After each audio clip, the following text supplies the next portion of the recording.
I think it's safe to say that video games as a whole are centered around providing inconveniences that the player must overcome.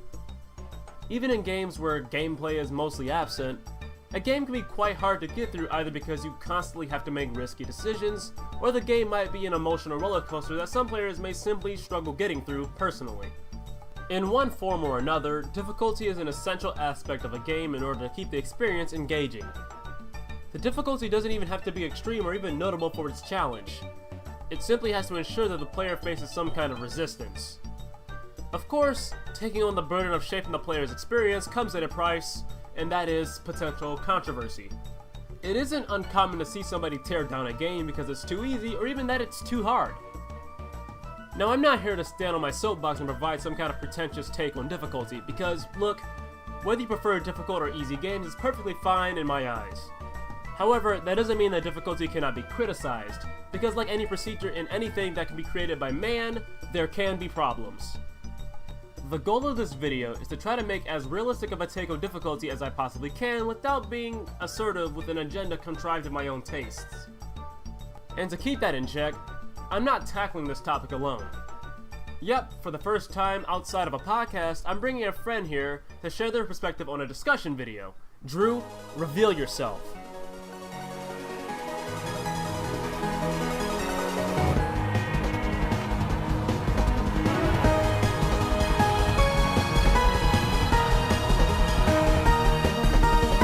Hey there, Rob.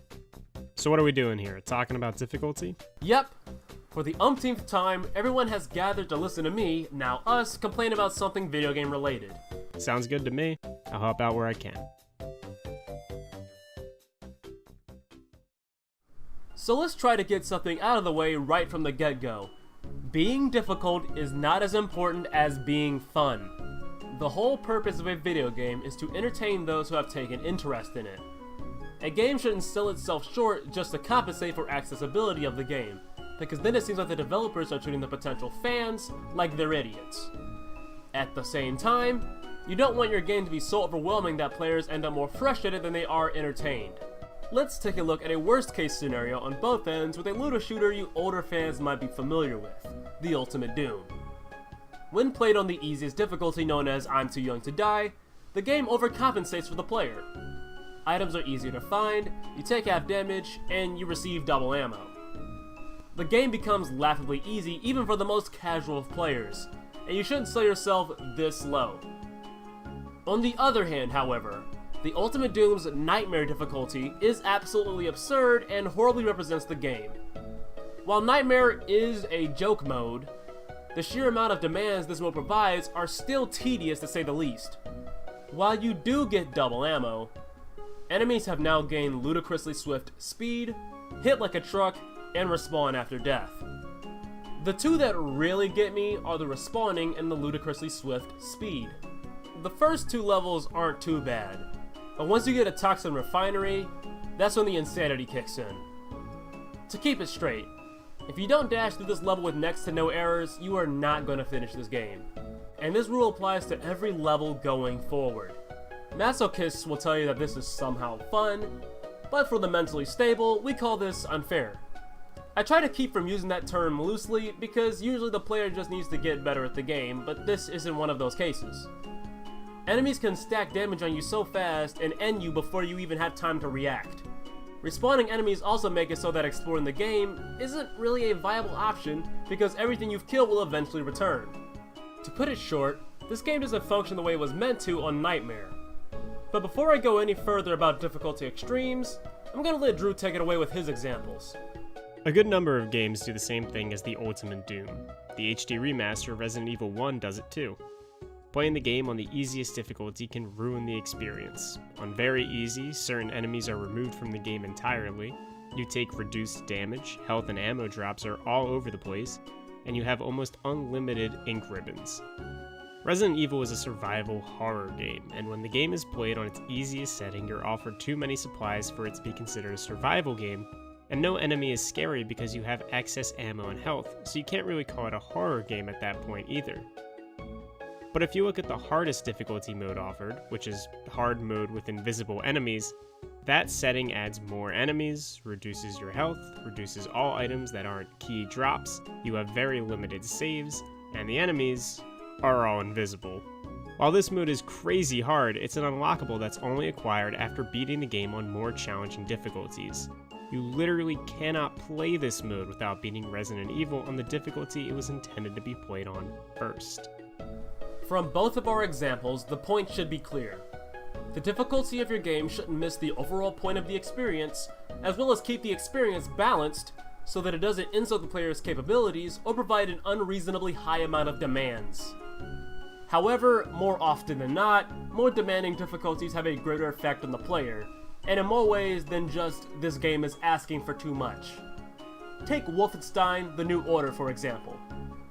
The highest difficulty, known as Uber, isn't very demanding at all. Enemies simply hit a lot harder. The appropriate response would be to dodge gunfire a lot more, but playing the game this way is nowhere near as fun as on lower difficulties. The player spends a lot of time just staring at walls, and let's be honest, what sounds more fun? Running around lighting up Nazis left and right, or being trapped in a room like you were actually under fire from Nazis? My thoughts exactly. Let's not just single out Wolfenstein though, as a lot of other shooters do this as well. A shooter quite notorious for this problem is Uncharted. In fact, one could argue that Uncharted is actually a bigger offender of abusing cover at greater difficulties, seeing as a lot of third-person shooters tend to abuse cover a lot as attempted compensation for the player's overall heightened awareness due to the camera being positioned behind the character. I agree with you, Rob. Uncharted and a lot of other third-person shooters tend to fall into cover-based shooting as the difficulty goes higher. Since Nathan Drake takes more damage on higher difficulties, you as the player are encouraged to hide behind cover more and more, taking a much safer and slower approach to combat. It can feel counterintuitive because of how fast and frantic the Uncharted games can be at times, versus how slow and dull cover-based combat can feel. Now, not every third-person shooter is Uncharted. Ratchet & Clank is a solid third-person shooter series that doesn't rely on cover-based shooting as the difficulty ramps up.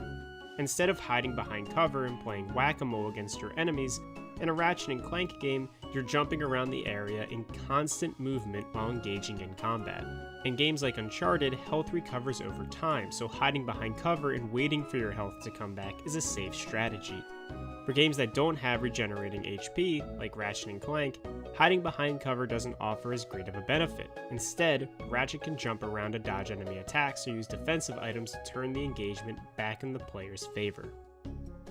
The big difference between these two play styles is that Ratchet & Clank involves more player engagement. You're more active, using as many mechanics in the game as you can to survive in combat. In cover-based shooters, you're usually just shooting from cover, which can feel a lot less engaging than it should.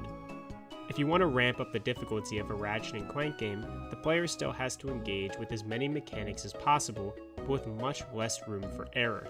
Enemies hit harder and require more bullets to take down, reducing your average ammo supply during any given encounter. And while I love the Uncharted games, upping the difficulty in them feels like you then engage with the game less. You're hiding behind cover more, slowly taking out enemies as they pop up, then diving back into cover to regenerate any damage taken. These different approaches can both be considered challenging, but the Ratchet & Clank games feel more fun as the challenge ramps up, because the player is encouraged to engage with the mechanics of the game more on higher difficulties. Of course, we are not pressuring those who play on lower difficulties to go higher. In the case of adjustable difficulties, you should pick a level that you feel the most comfortable with without selling yourself short. For example, I find the game Bulletstorm to be at its most enjoyable on the normal difficulty. If you kick it up any higher, the game's encouraged skill shot mechanic hardly works the way it should, and you aren't allowed to be as experimental with all the ways you can kill your opponents. In my case, I always try to shoot for a difficulty that feels the closest to the intended experience, while also making the enemies just enough of a threat so that I can enjoy myself while still being challenged. Although, it can be a bit difficult to be proud of a game that you cleared that has multiple difficulty scales that you can adjust either at the beginning and especially in the middle of the experience. The hardest difficulty of any game tends to completely overdo it and either becomes more unfair than fun or encourages cowardly tactics. But we all are aware that adjustable difficulty is not the only format used within video games. Basic difficulty is exactly what it sounds like. There are no optional adjustments that the player is provided with. The game decides how hard it should be relative to where the player is currently at. Personally, I prefer this format because it is left up to the developer's professional opinion as to how hard something should be at a certain point. Multiple difficulty options recreate the same scenario in different ways that could potentially make the experience between difficulties jarringly dynamic. Mega Man Extreme 1 and 2 are a few of my favorite examples of the more natural basic difficulty. Both games are incredibly hard, but very doable, because Capcom decided to take a more organized approach to the difficulty. Usually, if you died, it was due to the player not being able to keep up with whatever challenge that was presented. Extreme 1 and 2 have the difficulty nearly identical across each stage. The games demand that you either catch up with them or get left behind, making the experience more natural and authentic. It's really not until you're on the road to the final boss that both titles start to ramp up difficulty and really put all you've learned to the test. But it should go without saying that both Extreme games aren't perfect. Both titles will occasionally have poor compensation for the Game Boy Color's screen crunch, and the player will have to sometimes play by their own guesswork. Extreme 2 is more infamous for this problem. Levels like Neon Tiger Stage have problems with enemies that you can only attack on screen, and involves jumping, attacking them, and landing back on a platform, making positioning needlessly difficult. Other levels like Blast Hornet and Overdrive Ostrich are just plain unhelpful. Blast Hornet stage involves a leap of faith that I honestly can't stand because I was really confused the first time, and Overdrive Ostrich's second bike segment hardly gives you enough time to destroy the upcoming destructible walls, likely resulting in the player dying numerous times. Basic difficulty can be a double-edged sword. On one end, the experience is generally more balanced, but on the other, uglier end, not having any way to control a frustrating segment of a game can result in the player viewing the overall experience in a dimmer light. Not all games leave it up to the player or even the developer to decide the difficulty. Some games have the difficulty adapt based on how well the player is doing. In Left 4 Dead, there is an in-game mechanic called the AI Director, which will spawn hordes of enemies if the group is doing well, or spawn health kits if the group is doing real bad. Having the game adapt to the difficulty on the fly, especially without telling the player, can lead to a much more naturally flowing difficulty curve. Even when selecting which difficulty mode you want in Left 4 Dead, the AI Director can still spawn in a bunch of zombies on easy mode if you're doing too well. The game is constantly trying to make the players have the best experience possible, applying challenge when necessary or giving the players a break after a rough encounter. Other games that have adaptive difficulty are the Mario Kart series. They adapt the difficulty in a couple ways. The most notable one would be how the quality of items a player can get is based off of their standings in the current race. If you're near last place, the items you can get are going to be amazing, like getting an invincibility star or lightning or something. But the closer you are to first place, the worse your item selection becomes, getting items like coins or banana peels. This gives the race an overall feeling of balance, with the players in the lower placements having a fighting chance to catch up to first. But the item RNG isn't the only adaptive difficulty in the Mario Kart series. The franchise is also notorious for its rubber band mechanic, which in this case adjusts the speed of the AI's vehicles to compensate for the player's skill. If you have ever noticed that a bot you recently passed has somehow magically caught up with you and is now fighting back, that's the rubber band mechanic working its wonders. While this mechanic generally does its job well across the series, there are a few cases where it can be a bit overwhelming.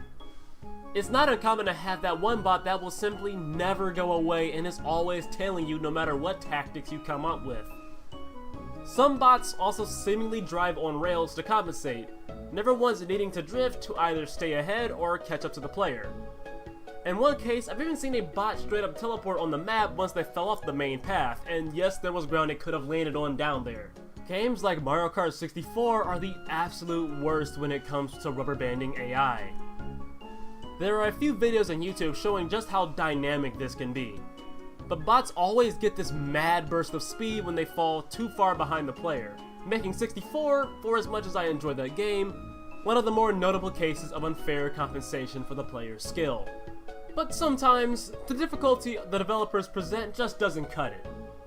Many players are willing to go the extra mile to ensure that they are experiencing the game at its greatest potential. Players' self-restrictions are of course rules that the player creates themselves to make an experience more difficult. With me being a Zelda fan, how could I talk about this form of difficulty without going over the 3-heart challenge? This infamous challenge requires that you play through the entirety of a Zelda game without collecting a single heart container, making any difficulty scaling in later parts more tense. Players usually go a little further than this, making it so that the player can only use one bottle and or not picking up any hearts. Zelda games aren't exactly known for being hard, so applying these rules to your playthrough may be worth it if you're a Zelda fan looking for a nerve-wracking experience. Drew, take it away with one last song for us. There's also the well-known player-restrictive run of pretty much any Pokemon game, the Nuzlocke Challenge. While the rules can vary a little bit, the general idea of a Nuzlocke playthrough is that you can only capture the first Pokemon of every route you encounter, and if a Pokemon faints, they are to be released. This limits how many Pokemon you can use and also limits which Pokemon you can use during a playthrough. Playing a Pokemon game this way does increase the game's difficulty, but it also allows players to try and play Pokemon in a fashion they normally wouldn't. It's an interesting take on difficulty since the only way to change the difficulty in a Pokemon game is to add restrictions on yourself. While player restrictions like the 3-heart challenge from Zelda and Nuzlocke runs from Pokemon are a great way to experience games with higher challenge, they shouldn't be the answer to low difficulty. Players shouldn't be responsible for making up their own adjustments for the lack of difficulty offered in a game. In short, games should be consistent and enjoyable regardless of the format and how difficult they choose to be. Developers should respect the enjoyment factor of their game and be sure that they aren't tipping too far on one end for the sake of an agenda. Special thanks to Drew Pezic for offering his own voice in this video.